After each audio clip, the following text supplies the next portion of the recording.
To a health alert now and a renewed focus on colorectal cancer following the death of Dawson's Creek star James Van Der Beek.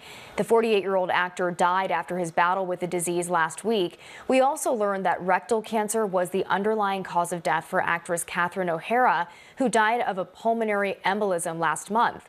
Colorectal cancer is the second most common form of cancer in both men and women in the U.S., and it's the leading cause of cancer-related deaths for people under 50 years old.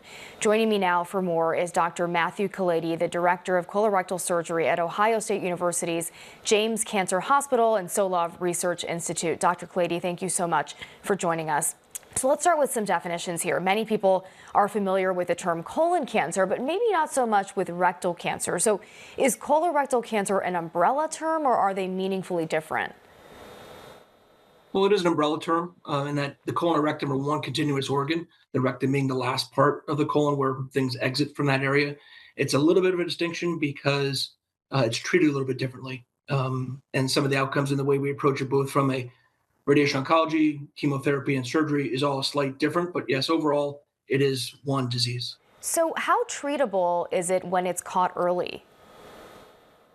So that's a great point. The tragedy with this is that colorectal cancer is preventable and very treatable and curable if it's caught in the early stages. And so what do we know about the rising rate of colorectal cancer in younger patients? Some doctors are calling this rise an epidemic.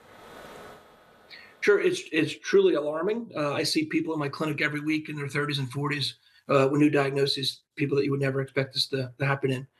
There is a trend over the last several years where the percentage of patients with colorectal cancer under the age of 50 is rising dramatically, and it's about 15% of all people with colorectal cancer right now are less than age 50.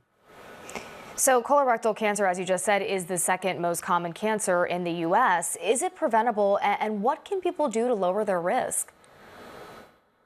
So it absolutely is preventable.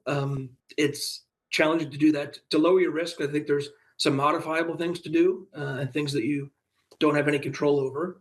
But for the most part, people should get screened at the appropriate times, which we could discuss. Without any symptoms, the average risk individual should get screened at age 45. There's different ways to get screened for that. But then a lot of things that you can control are lifestyle factors. So lifestyle and dietary, people who have are well exercised, not sedentary lifestyle, eat a healthy diet, which is high in fruits and vegetables and non-processed foods, limited alcohol intake, no smoking.